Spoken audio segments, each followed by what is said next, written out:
Hello, I'm Dr. Bolanle, your host on the BrightMindsMD and your mental health podcast. Here, we discuss topics designed to explore the full spectrum of mental well-being. You'll hear from experts and listen to personal experiences that inspire and inform. So, whether you're seeking insights, solutions, or just a dose of motivation, this podcast is your perfect companion. Hit that subscribe button and join us on this incredible journey to mental well-being. Your whole health starts with your whole mind.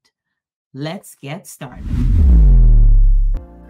Well, good afternoon, our listeners today. I'm Dr. Bolanle Akinrambi, psychiatrist at BrightMindsMD, psychiatry practice in serving New Jersey and New York, where we help people address depression, anxiety, and other mental health challenges using fewer medications and lifestyle interventions. I'm here today with a special guest that I'm super excited to be talking with today because of what her expertise in. Happy to have with me today Dr. Carmen Jones, who is a pediatrician and a medical cannabis specialist physician. I'm going to let Dr. Jones tell us about herself, her work, and what she talks about. All right. Well, thank you very much, Dr. Bolanle, for having me. I am, as you mentioned, a pediatrician and a medicinal cannabis specialist, and this might be a peculiar combination and probably a good place to start. Sure. How did that happen, right? Because my board certification, yes, is in pediatrics. But at one point, probably about a little over 12 years, well, almost 12 years ago, someone asked me would I cover for them because they were doing medical cards. And I said, what the heck are you talking about? They wanted me to fill in and sign people up for the medical marijuana program in my state. I live in Nevada. So a little extra money on the side, talked with my attorney. Can I do this? What's this about? It was just about, making sure that they qualify at the state level. So I went ahead and did it. And I started enjoying quite a bit the patients. And what I mean by that is it would come in having tried multiple things in the past. They would come in having not able to tolerate certain medicines. Can I try this? They would have this particular condition and it was a qualifying one. So I would go there periodically every, couple of weeks and fill in for this lady. My colleague who I ended up taking on the whole program from her because she had another gig somewhere else. Nonetheless, patients were coming back a year later saying things like, thank you for doing this. My life has been changed. Well, I'm a physician. That's what we want to do, right? But no one's ever said that to me after I gave them their vaccines. No one's ever, cried in my office because they were so much better. I think I was completely convinced when I heard a man tell me, I lost 40 pounds. I got a raise at home. I got a raise at work. My marriage was saved. Wow. And I'm a better father. Like, that's not just helping with a couple of anti-inflammatory pills, wow. Like because your knees hurt. Absolutely. That's life-changing. And that's what they were telling me. So let me check this out.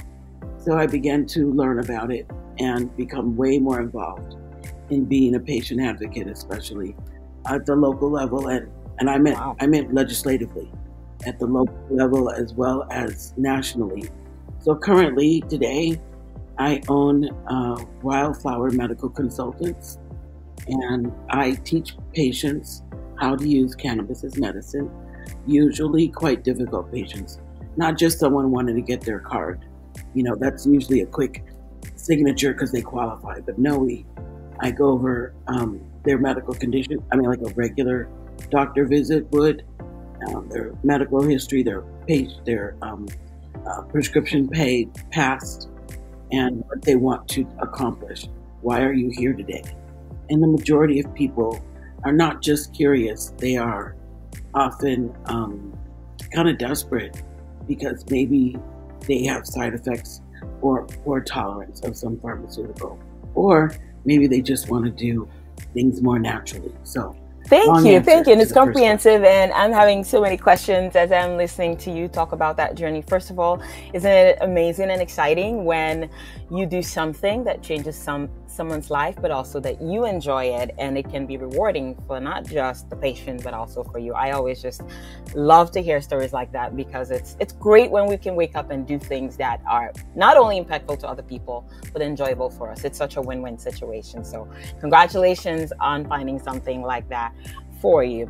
Second question I had was, I know that the cannabinoids as treatment, it's been with us probably for eons, time immemorial, but in terms of legal usage, it's evolving, and in the scientific field of study, it's evolving federally and state-wise because of like different laws and things like that. So I was curious, as you were talking about your care for patients, are you providing this primarily just in one state, or are you working with your patients in several states at present?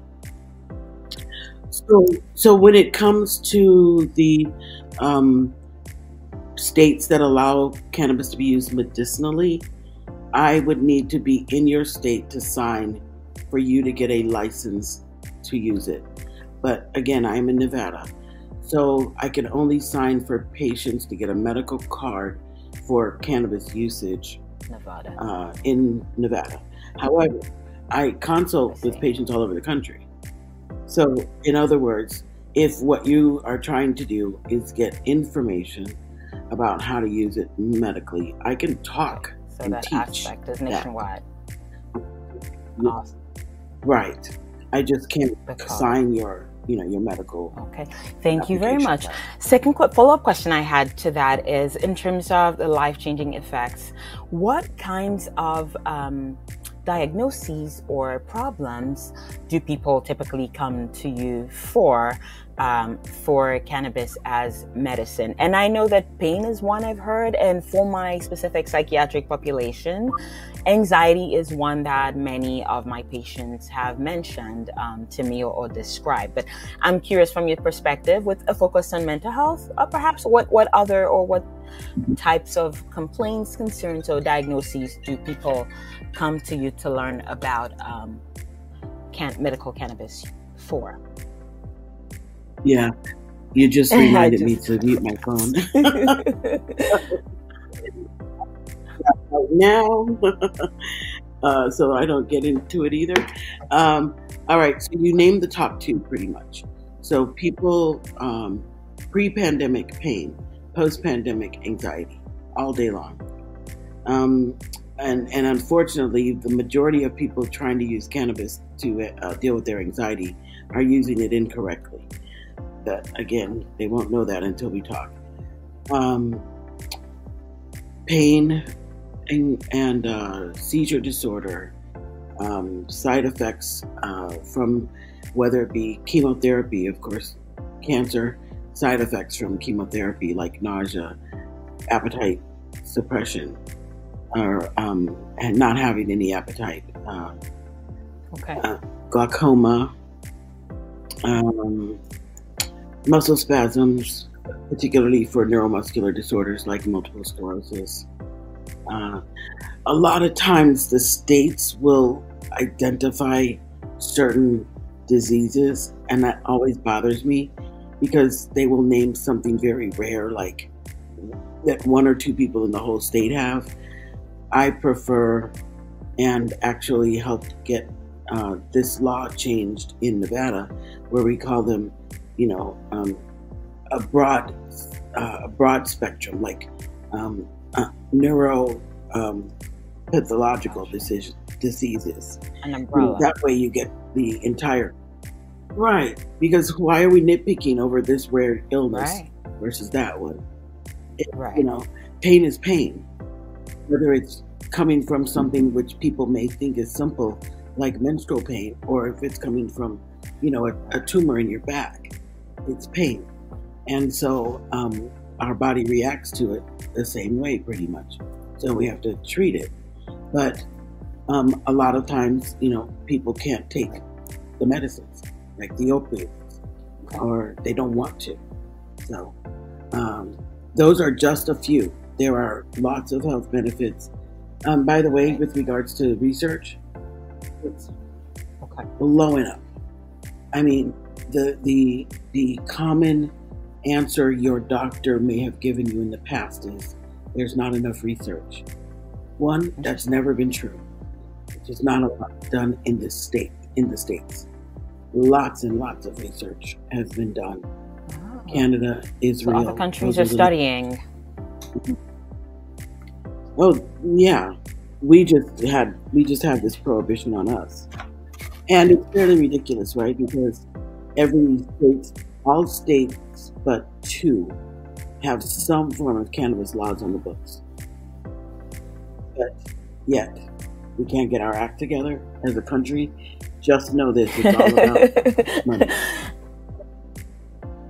Nothing to do with medicine. Are you saying that there's no money in it, or why is there no funds? And I don't want to get too deep into the political weeds, but I know that it seems almost like there would be money to be made from, and I'd wonder why this would be stifled in that way. It's not that money is not being made. Money is being made hand over fist. I mean, one state, I think my state made over $1 billion in tax revenue. Just in 1 year. Wow. During the pandemic. They're making lots and lots of money. They just have to figure out who gets to keep it. So anyway, that would be called political weeds. So all right. Thank you so much, Dr. Jones. Another question that I had in my mind also was cannabis, cannabinoids. Like, you go on TikTok, THC, CBD, all of these acronyms and subtypes. Can you help, like, anyone listening today just wondering about all of this stuff? What's what? And, what does what? All right. So the plant, just like any other plant, is designed the same way, geniusly by God, has a flower on top, leaves and roots, okay? So that flower on top, without getting too botanical, is called a trichome. And within that trichome, if you look at it really closely with a microscope or even without, you can see its little crystally and little hairs. All of those things, that flower right there, or what they call the bud or the flower, is where the magic is. There is medicinal value that can be found in the leaves and the roots as well, but the majority of the medicinal value comes from that flower or bud. And within that is our chemicals. And one of the chemicals is called cannabinoids. Another chemical is called terpenes. There are flavonoids and fatty acids, all in that plant bud. And when that is broken down and processed, however it's done, people can consume it, whether it be by inhalation, by mouth or root edible, topical, and many other varieties. So within that chemical component, those chemical components, as I mentioned, are cannabinoids, and those are the largest molecules. So one of them being CBD, one of them being THC. But know this, there are well over 140 different cannabinoids. We are talking about 2 of them.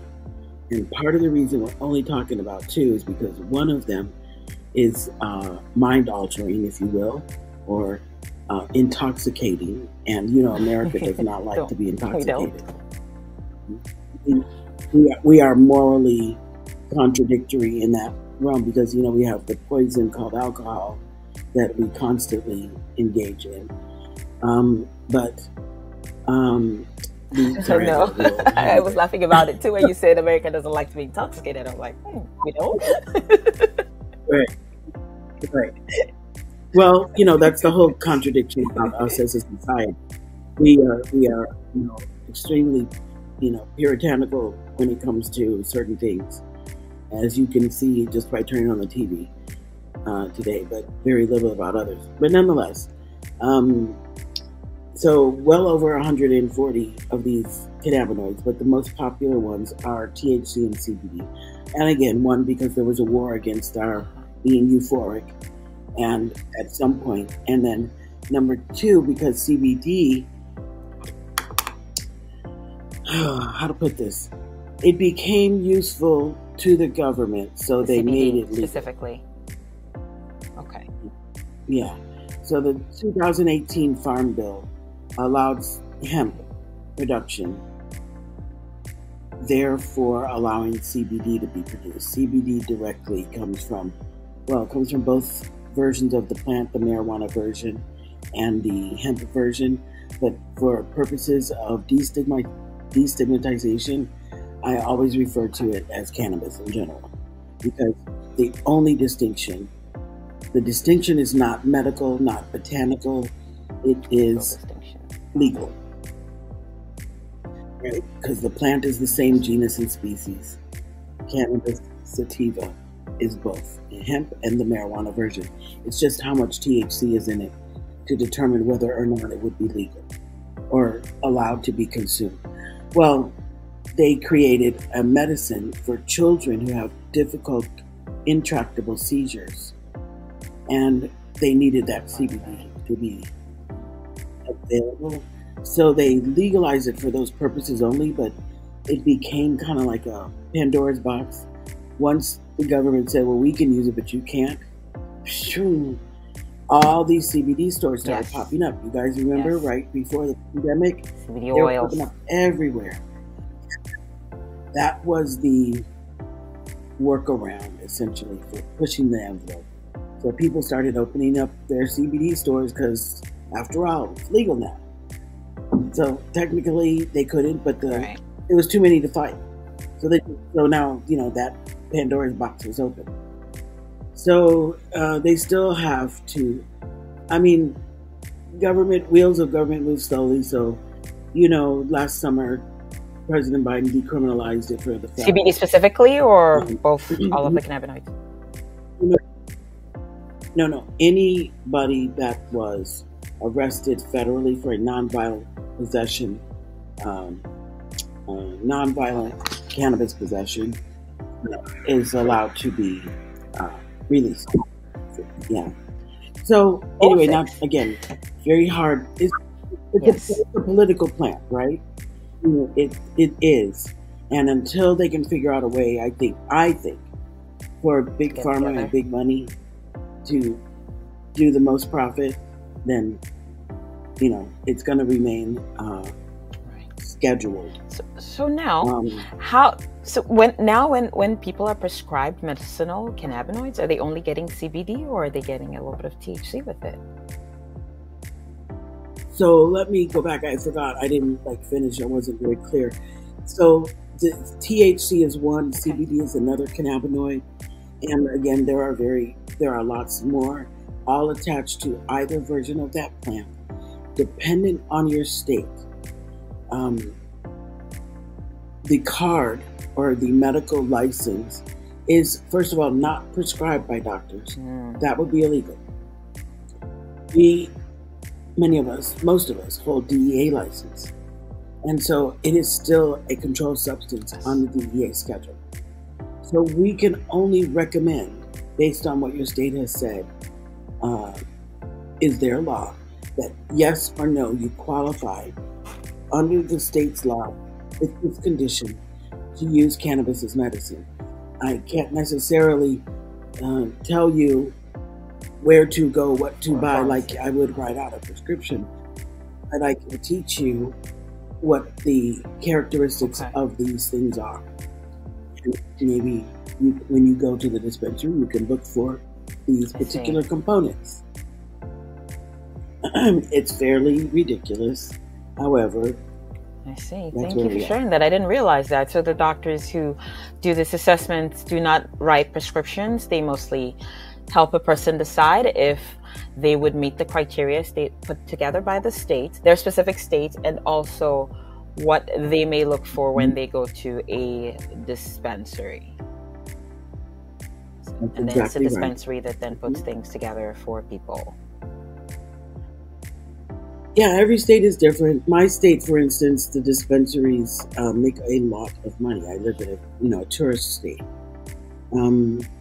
So dependent on your state or your state recommendations or qualifications, the physicians that help you and or the people behind the counter at the dispensary, affectionately known as bud tenders,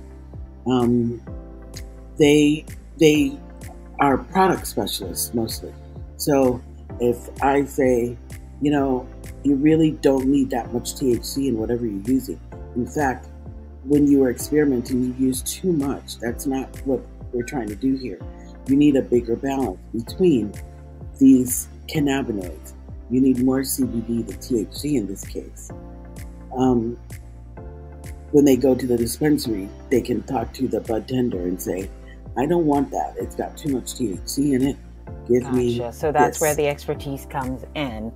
And following up to that, speaking in general, of course, we're not prescribing or recommending to anyone THC, CBD, and focusing on, the vast majority of our listeners who would be people with mental health concerns like anxiety or maybe even depression. I don't even know if this is a good question, but I was wondering, THC, CBD, what does what do you typically recommend? Again, in general, not as a prescription, of course.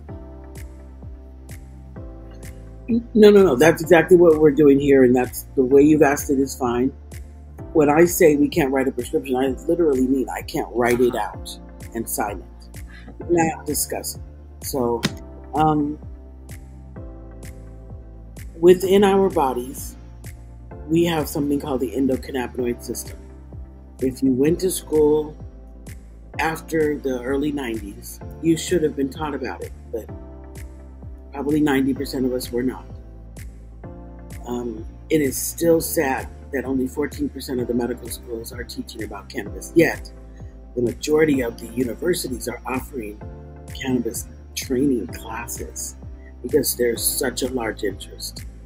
Medical schools are not caught up yet, nor are the general medical community. They're still very much afraid of it. But to answer the question, the endocannabinoid system that is working in our body, whether we use cannabis externally or not, produces two similar chemicals.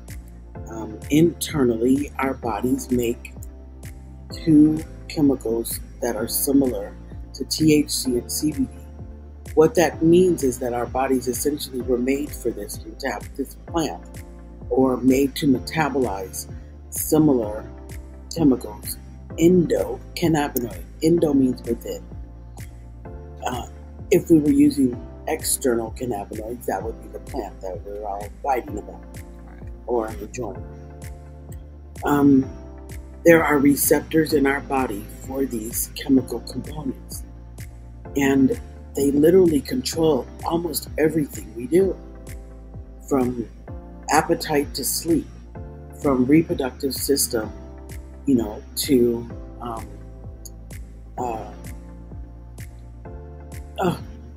our moods. And so as it pertains to your patient types, every single thing is affected. So, for instance, someone whose endocannabinoid system is out of balance might try cannabis and say, oh my God, the world is now back in color. Before it was grays. Now I see colors. And then you wonder, why is that? And it's because those receptors in that particular area of their brain were obviously underutilized, not being stimulated, however you want to say it. But now they got what they needed, essentially. And it was restored. I will tell you that a lot of people get very annoyed because they take CBD, they know it's cannabis, so they want to feel something. Well, it's not intoxicating. So while you may want to feel that thing, you're going to have to go to the THC for that. Or sometimes people will try the THC and get the wrong thing, and they go like, oh my God, I was paranoid. I almost went to the emergency room. I didn't know what was going on. And clearly that's because their brains connected with the wrong thing. And now they're bad mouthing the plant because, it's bad for you. But again, every body is different, every brain is different, and that's where I come in and I talk to them about what it is that they're trying to do. And so these receptors have actually been mapped in the body to where it lies. All organs, your whole body, including your skin, has cannabis receptors. And so that's why every part of your body is affected. So thank you. So based on what you're saying, it wouldn't be a great idea to just jump in a dispensary and say, give me, this something. I'm just going to take XYZ and make up a recipe for oneself to try and treat something. It would then be wise really to speak with an expert such as yourself to really figure out what agents work well together, or which, what combination of these and or dosing, so to speak, of these two types of cannabinoids to combine together, and what proportions, for example, or amounts to achieve a specific effect. Is that a good? Yes, that would be ideal. So it's not just, by the way, CBD and THC. Again, don't forget, there's over 140 of them. And I call them, from the hemp plant, the CBs, because they're CBD, CBC, wow. CBC. Are they all available at the dispensaries too? Interesting. Yeah. Yeah, well, it's in the plant. However, the dispensaries are selling like edibles and things. So when you say it's available in plant, I would have this idea that they were extracted. I mean, that's how at least a lot of the CBD oil companies will advertise it. They've extracted. So I would imagine that these are pure things that are being just the CBD. Are you saying that actually in dispensaries there's different combos and combinations of the different cannabinoids in the different products that are being sold? So a little bit of both. So from the medical standpoint, I loathe isolates. I don't want you to isolate that chemical from the plant. That's what we are used to doing in Western medicine. We take something and we boil it down to the one chemical, and then we put it in a pill and send it to you. Well, come on, guys, think about it like this. Let's use a very simple example of spinach. I'm going to eat some spinach because my iron is low. Wait. Before you do that, give me the spinach. I'm going to squeeze it all out, and I'm going to just get the little iron that you need. And then here, now you take that. Well, there was other and fiber to help you digest. There's other benefits to that plant. Why can't I just eat the whole spinach? Well, no, because we're just treating this. Well, that's the Western medicine way of thinking, and it's not intuitive. In other words, just because Western medicine has given us a pill does not mean that every human seeks that. They know intuitively that God made this plant and I should eat that spinach because the other vitamins and nutrients are going to help encourage my body to accept that iron more readily. We call that bioavailability. So there's no different in the cannabis plant. So when I see that people have diluted and isolated, now we just got CBD, and then 2 weeks later I get somebody going, I tried it, it didn't work. And I was like, well, no, because you used the wrong thing. So I like whole plant hemp products. They also call them full spectrum. And that means it has everything in it. And if your state, like most of them require, properly test them in the lab before they hit the shelf. When you go there, you can look at the label and it'll tell you the top, usually, at least my state tells me the top 3 cannabinoids, top 3 terpenes, and other chemicals. Also, one very important point, let me start by saying, please do not buy your CBD at the gas station. Like most things. Chances are pretty good it's not been lab tested. I question Amazon as well. But you want to be able to ask whoever you're buying it from, show you what we call a COA, Certificate of Analysis. And this Certificate of Analysis is the lab breakdown, and it tells you what's in this product how much percentage of CBD, CBC, CBG, all these different CBs are, and whether it's been tested for pesticides, mold, other chemical contaminants. Very important. You should not, in this day and age, be buying your weed from your plug. Speaking of, then, does it matter if people then smoke their products, eat it in a cookie, use it in an oil, for elements? Does it matter, or, is the bioavailability similar in terms of efficacy? Does it change anything? So very good question from a lay standpoint. And the answer is the chemicals are the same. How they are metabolized in your body is depends on multiple things. The onset of action depends on how you take it. So there's lots of variables. From a medical standpoint, you know this to be true because you know that they have to, if someone eats it, it has to go through the stomach, to the liver, before it gets to the bloodstream. If you inhale it, it's almost a direct hit to the bloodstream because of the metabolism or the fact that the chemical is processed so quickly from the lung into the bloodstream. If you put it on your skin, is it deep and does it penetrate deep enough to enter, and how long does that take? So the little tinctures that they put under they talk about using under your tongue. So all of these mechanisms of action have different onsets and, of course, different effects. So which one to take depends on a number of things. What are you trying to treat? You got to go to work today? Are you treating a cancer? Are you just trying to calm down so you can go grocery shopping? A number of different things factor into what product is best for you. There are people that don't smoke, never smoke, don't ever want to smoke. Cool. Then try it this way. Because again, they make everything now from nasal sprays to suppositories. A variety of delivery methods. Okay. All of this again is just highlighting to me that for people to really use this correctly, for them to use it in the best way for what they need it for, to again consult with someone who really knows these products very well, combinations, the chemicals in it, and how to combine it for specific ailments.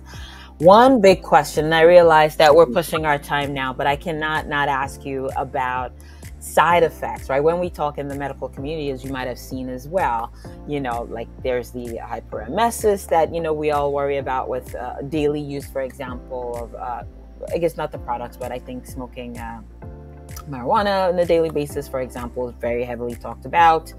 Other kinds of side effects, or especially in combination with pharmaceuticals. So for me, many of my patients will tell me, I have them on an SSRI, but they're also, using a product or smoking.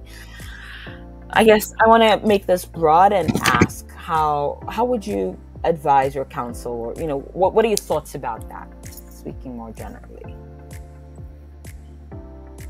So you asked a very loaded question, compound question, if you will. You mentioned, so I think I'm going to talk about side effects in general first, and then you mentioned hyperemesis, and then you also mentioned talking about combination with medicines like SSRIs. What's the current thought on that? 3 questions. Thank you very much. All right, so the side effects. Let's start with, they are often temporary and not lethal. Let's start there. There's not many drugs that can say that. So this, again, I want to emphasize, is a plant, and the plant is mostly used medicinally. And in the community, we have a phrase that we say, this medicine is so good, I take it for the side effects.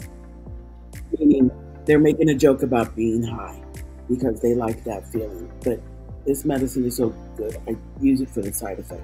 So naturally, a THC has a side effect of euphoria. The degree of euphoria will depend on your brain. Everybody here knows someone who, is Snoop Dogg Jr. and can smoke all day long and run a major company. If you didn't know it, you just didn't ask, because there's someone in your life, everybody listening right now, who's capable of doing that. Then there's someone out there who's lightweight, one or two puffs on a cannabis joint or vape or whatever, sleeps for the next 12 hours. So it depends. Also, not only that on your the product, but on your body makeup, on your genetics, lots of factors.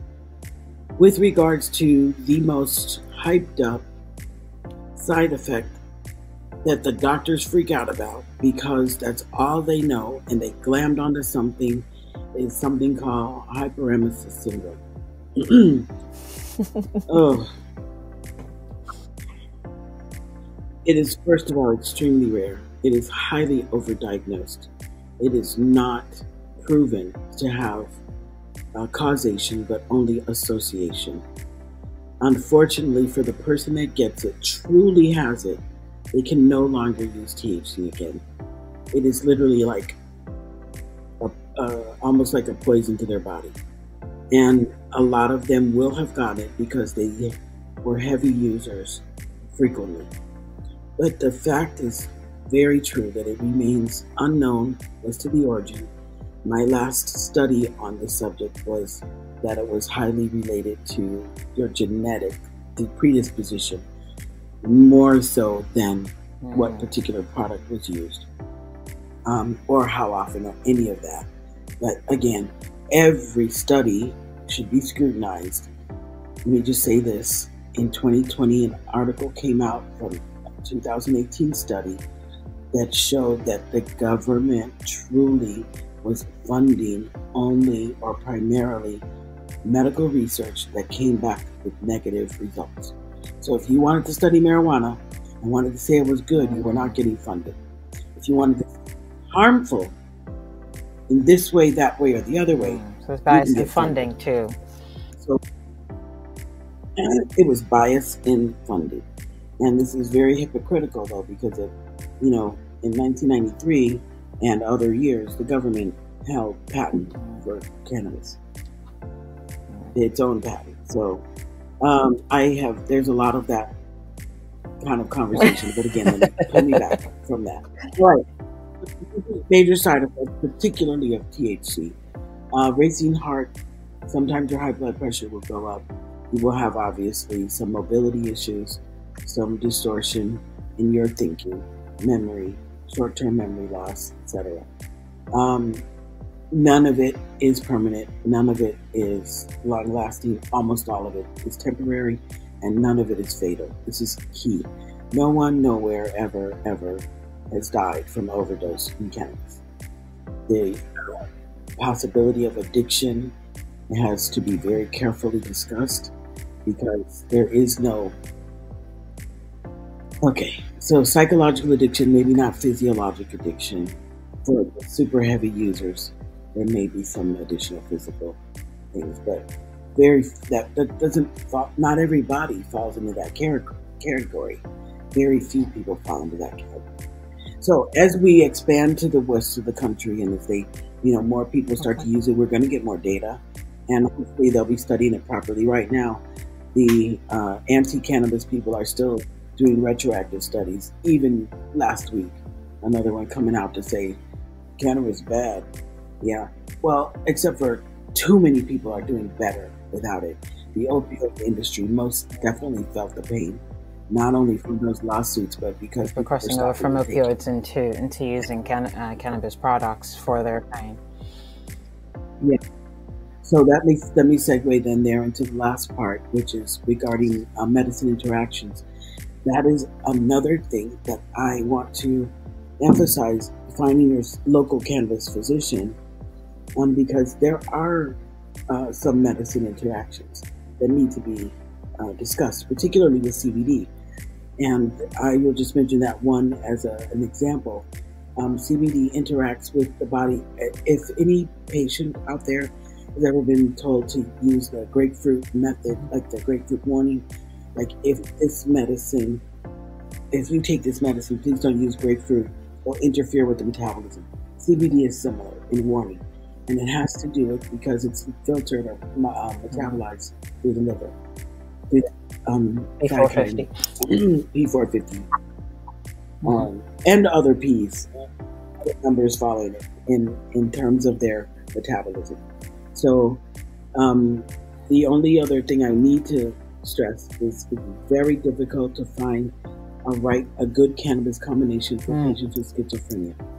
The other thing that the media likes to hype is you use this, you can get it can cause psychosis. What they forgot to tell you is the psychosis that they're talking about is the paranoia everyone else laughs about. So when you hear about someone having, tried cannabis for the first time, and they go like, "Oh my God, I was so paranoid," that's the psychosis that the papers are talking about. We know that's temporary. Go sleep it off. Go take a shower. A number of things, to get that high off you, or just whatever. But for a person with schizophrenia, that would not be a good side effect.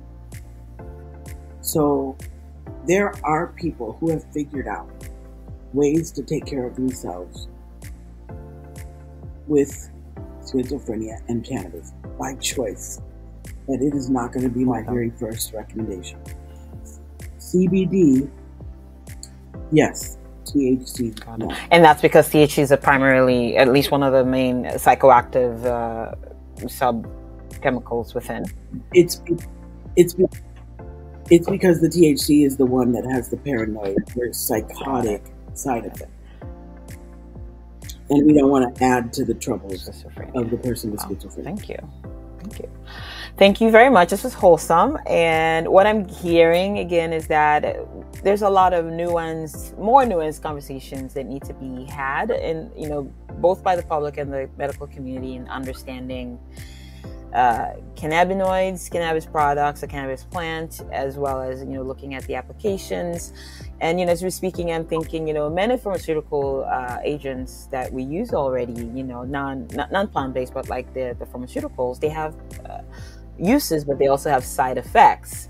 But for cannabis, I think tend to talk a lot more about the side effects, the bad ends, without really balancing that conversation with how does it help people, what positives, and how to use it safely, when people are going to use it. So thank you so very much for sharing your expertise with all of us today. I've learned a lot. And I know a lot more about it now than I did at the beginning of this conversation. So thank you very much. Do you have any thoughts or any, words you'd like to leave with anyone listening today? Yes. Again, thank you for the opportunity to share what I have learned about the plant with your audience. I would like to mention a couple of things. You just said that you realize there's many nuances, and I want to emphasize that. So we have the medicinal values, we have the social impact, we have the impact in general on the healthcare system, we have the political impact, and obviously there's another one that we haven't mentioned, that's equity. There's a lot of people still in jail for this plant, whether they were using it or selling it. And there's a lot of people not in jail that are making a lot of money. So this one plant has a lot of different areas or arms where we can discuss the topic. So that's how come every time you would ask the question or you realize, oh, there's more down this pathway.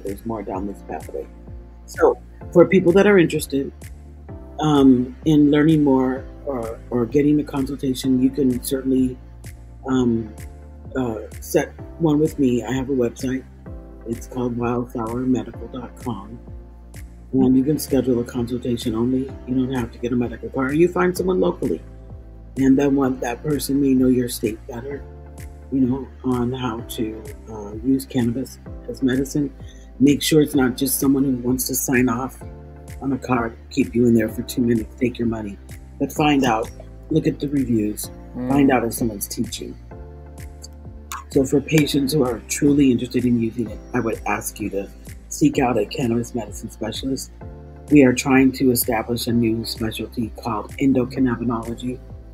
So you will hear that some of us are starting to call ourselves endocannabinologists as certifications.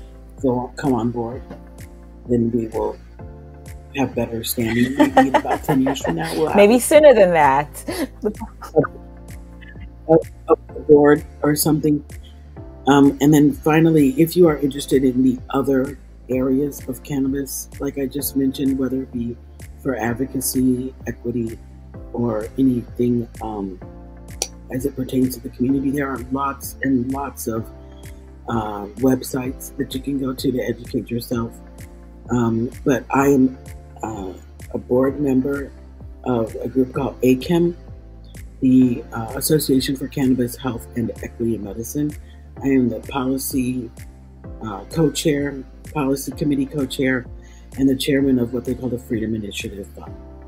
So what we do is we are a group of BIPOC healers, not just physicians, but pharmacists, nurses, wellness people, naturalists, a group of BIPOC healers trying to make the world a better place. It's a more equitable place, and we focus on health equity, and that involves economics, your social equity, political, all that stuff. So, and financial. That's important. But anyway, that website is called ACHEMED.org. So if you are a healer out there and you would like to join us, we offer several free things in the month, free meetings in the month, and also obviously paid membership. So please feel free to go to either one of those websites, and then maybe also don't forget to start just researching yourself if you are interested in different things. But be aware, there's a lot of people out there that don't want you to know the truth.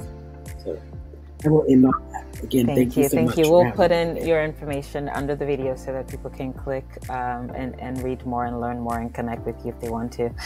That'll be all for today. Thank you so very much for sharing your knowledge, and I hope you have a wonderful, wonderful rest of your day. Thank you, Dr. Jones. Thank you for listening. Don't forget to share this with a friend or two. Until next time, it's Dr. Bolanle on the Bright Minds MD and Your Mental Health podcast. Ciao.